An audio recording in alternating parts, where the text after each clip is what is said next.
আসসালামু আলাইকুম।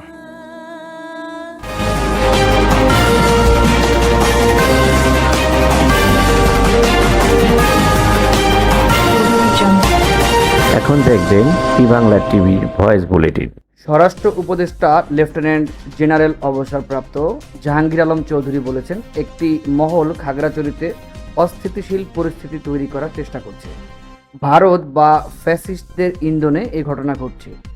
আজ সোমবার রাজধানীর পুরাতন রমনা থানা চত্বরে আয়োজিত এক অনুষ্ঠানে প্রধান অতিথির বক্তব্য শেষে সাংবাদিকদের প্রশ্নের জবাবে জাহাঙ্গীর আলম চৌধুরী এসব কথা বলেন।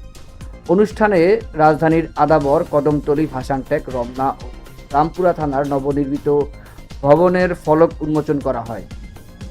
দেশের বাঙালি সনাতন ধর্মাবলম্বীদের সবচেয়ে বড় ধর্মীয় উৎসব দুর্গাপূজা শান্তিপূর্ণভাবে উদযাপনের জন্য সব ধরনের ব্যবস্থা নেওয়া হয়েছে বলে উল্লেখ করেন স্বরাষ্ট্র উপদেষ্টা। তিনি বলেন, তবে একটি মহল এই উৎসব ব্যাহত করার চেষ্টা করছে। খাগড়াছড়ির পরিস্থিতির জন্য ভারত বা ফ্যাসিস্টের ইন্ধনকে দায়ী করেন স্বরাষ্ট্র উপদেষ্টা। তিনি বলেন, আমরা সর্বোচ্চ সতর্কতামূলক ব্যবস্থা নিচ্ছি। স্বরাষ্ট্র উপদেষ্টা আরও বলেন, কিছু সন্ত্রাসী পাহাড়ের ওপর থেকে গুলি চালাচ্ছে। এসব অস্ত্র প্রায় দেশের বাইরে থেকে আসে। খাগড়াছড়িতে পাহাড়ি কিশোরীকে ধর্ষণের ঘটনায় বিক্ষোভ সহিংসতাকে কেন্দ্র করে গতকাল রোববার গুলিতে ৩ জনের মৃত্যুর খবর পাওয়া গেছে। জেলার গুইমারা উপজেলায় এই ঘটনা ঘটে। এই ঘটনায় ১৩ সেনা সদস্য ও ৩ পুলিশ সদস্য অন্তত সহ ২০ জন আহত হয়েছেন বলে জানা গেছে।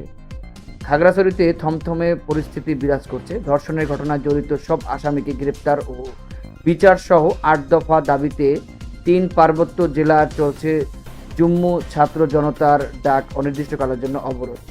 এছাড়া প্রশাসনের জারি করা ১৪৪ ধারা অব্যাহত রয়েছে।